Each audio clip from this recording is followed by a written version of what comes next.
બેન તો તીર્થંકર પાસે હતા. મહાવિદ્યમાં સ્મિત ભગવાન બિરાજે છે એની પાસે હતા. અમારી હારી હતા ત્યાં. એમ કે છે કે જો આ પરિણામનું ફળ આવું ન આવે, હા હા હા, તો અનંતા તીર્થંકરોએ કહેલી વાત છૂટી પડે. આ વાત અનંતા તીર્થંકરોએ કહેલી છે કે જે પાપના પરિણામ કરે તો એને નરક નિગોદ મળે, પુણ્યના પરિણામ કરે તો સ્વર્ગ આદિ મળે, અને પછી ભલે રખડે ચાર ગતિમાં, અને ચૈતન્યના પરિણામ કરે તો એને મુક્તિ મળે. એ અનંતા તીર્થંકરોએ આ વાત કહી છે.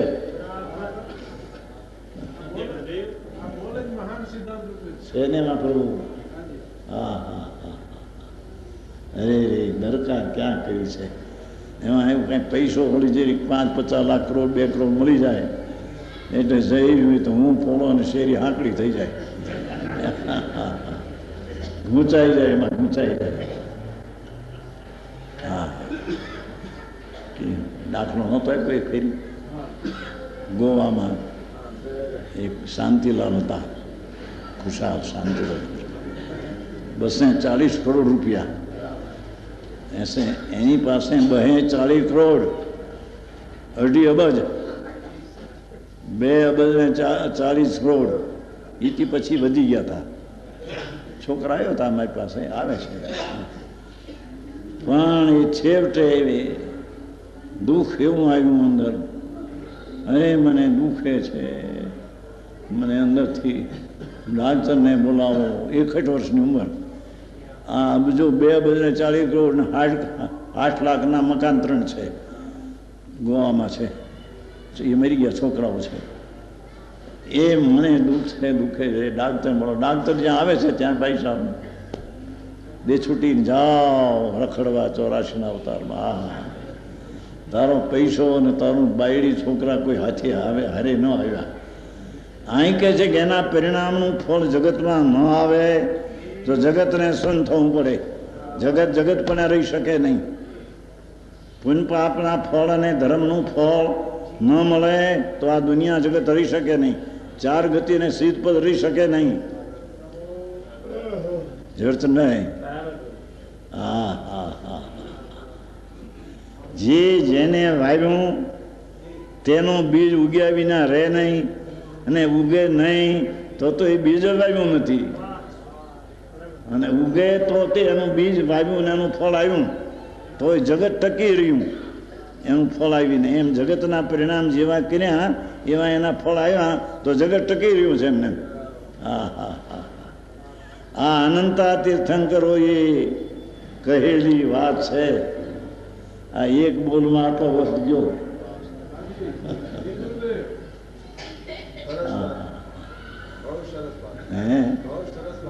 આવી વાત છે. પ્રભુ તું છો ને તો એ તો દ્રવ્ય છે ટીકાળી, પણ હવે તારા પરિણામ ઉત્પન્ન થાય, એ પરિણામનું ફળ ન આવે તો આ જગતમાં સ્વર્ગ નરક જ ન રહે, અને મોક્ષના પરિણામ કરીને મોક્ષ ન આવે તો સિદ્ધ પદ જ ગતિ જ ન રહે. તે 4 ગતિ અને સિદ્ધ ગતિ બધી નાશ થઈ જાય. હા હા હા હા, હે આવી વાત છે પ્રભુ, અનુભવની વાત છે. જેઠાલાલભાઈ જેઠની વાત છે, જેઠ શ્રેષ્ઠ. એ 21મો બોલ થયો. 22મો બોલ વાંચવા જેવો છે. 23મો બોલ.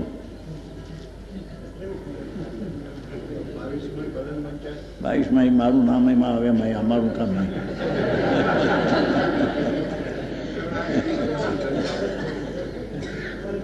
મેને તો પોતે કહ્યું હોય, પણ હવે મારા મુખથી વાત એવી શોભે નહીં.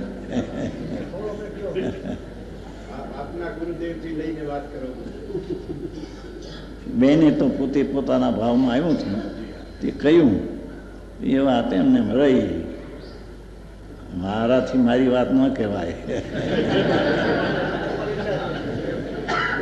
સમૂચે વાત થાય, સમૂચે સમજાય છે.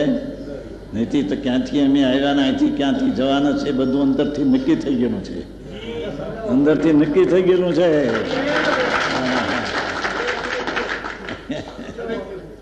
એમ છે બાપા, નક્કી શું કીધું?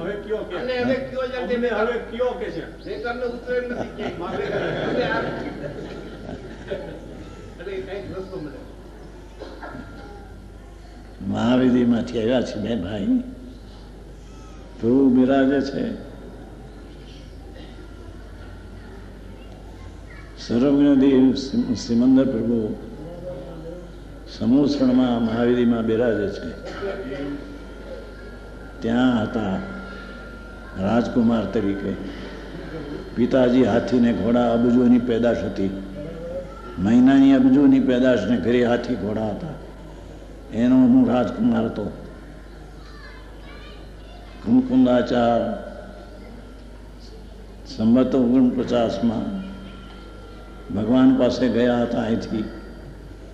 ત્યારે હું પણ હાથીને હોદે ભગવાનના દર્શન કરવા, કુમકુંદાચારના દર્શન કરવા સમોસણમાં ગયેલો. હા હા, આવી વાત છે બાપુ, ઘણી વાતો છે બહુ.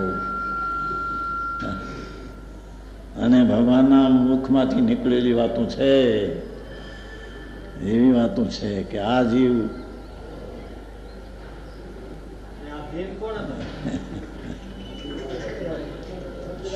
શું કીધું?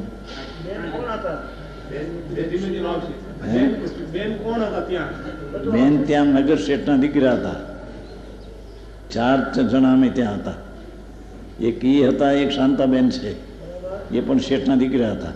એક નાનભાઈ હતા, મેં પાસે દીક્ષા લીધેલી, ગુજરી ગયા, એ ત્યાં વેશાના દીકરા હતા. અને હું રાજકુમાર હતો. 4 જણા ત્યાં છે હતા, ત્યાંથી આવ્યા છે અહીંયા ભારતમાં. હવે અહીંની વાત એક કરો, મારી વાત બહુ ઝીણી છે, એવી વાતો બહુ મોઢે કેવી ઠીક શોભે નહીં. બાકી અહીંથી અમે મરીને સ્વર્ગમાં જવાના છીએ, અહીંથી દેવ થવાના છીએ. બીજા ભાવમાં તીર્થંકરના પુત્ર તરીકેનો અવતાર છે, બીજા ભાવમાં સ્વર્ગ છે, ચોથા ભાવમાં તીર્થંકર થઈને કેવળ પામીને મોક્ષ જવાનું છું. આ ભાઈએ પૂછ્યું, અરે મારે શેઠે પૂછ્યું એટલે જવાબ આપી છે.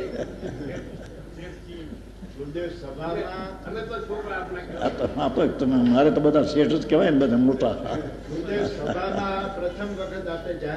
હે શું કીધું? હા, હું આવી વાત ન કહેવાય.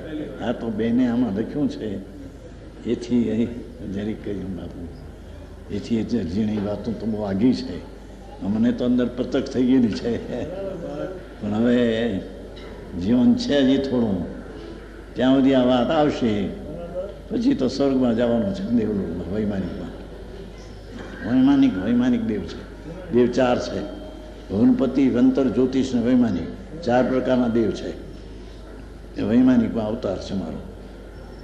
એ વાત એક રાખો. હવે અહીં 23માં બોલ, 23માં બોલ. ઉપલક વાંચન વિચાર આદિથી કાંઈ નહીં થાય. હા હા,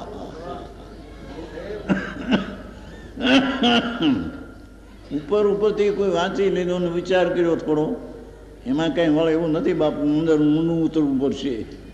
હા હા હા હા, સમજાય છે કાંઈ? હા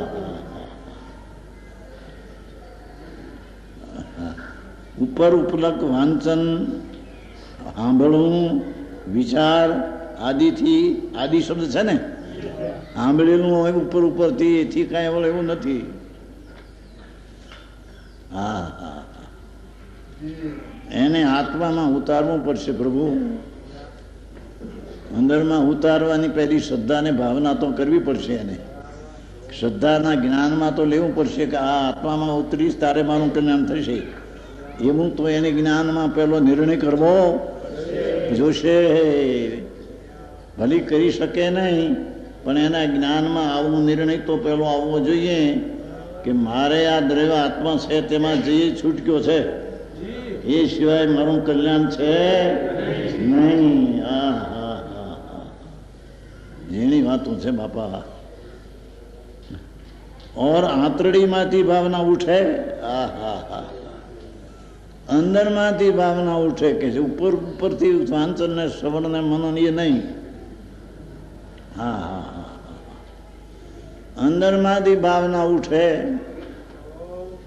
આત્મામાંથી જાગૃત દશા થાય તો માર્ગ સરળ થાય, તો માર્ગ સરળ થાય. જ્ઞાયકનો અંતઃથળમાંથી ખૂબ મહિમા આવવો જોઈએ.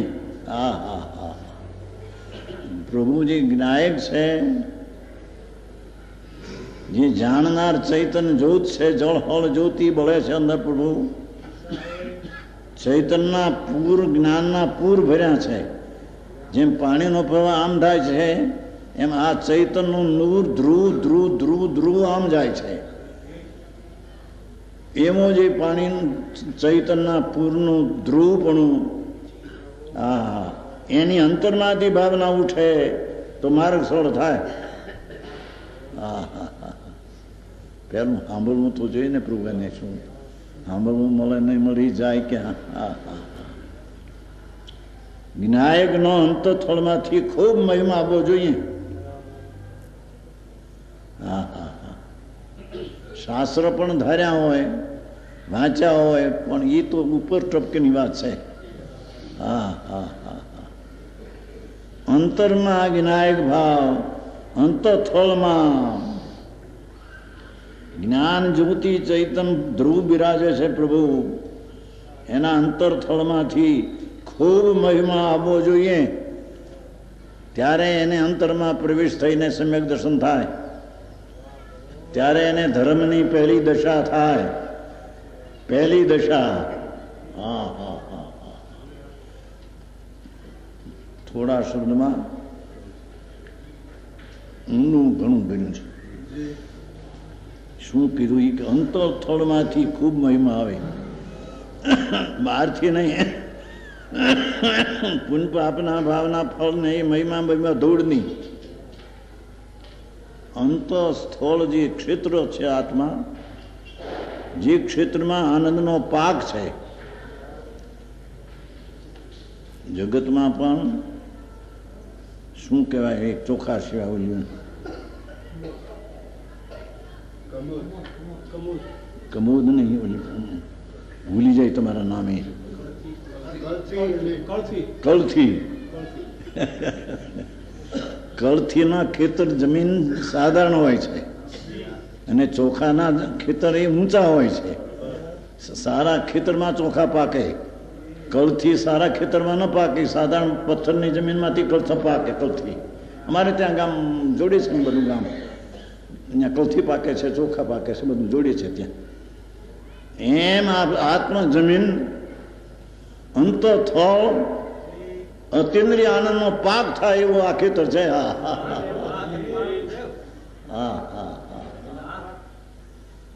અને પુણ્યપાપનું ખેતર એ સંસારની ગતિને ફળે એનું એ ખેતર છે.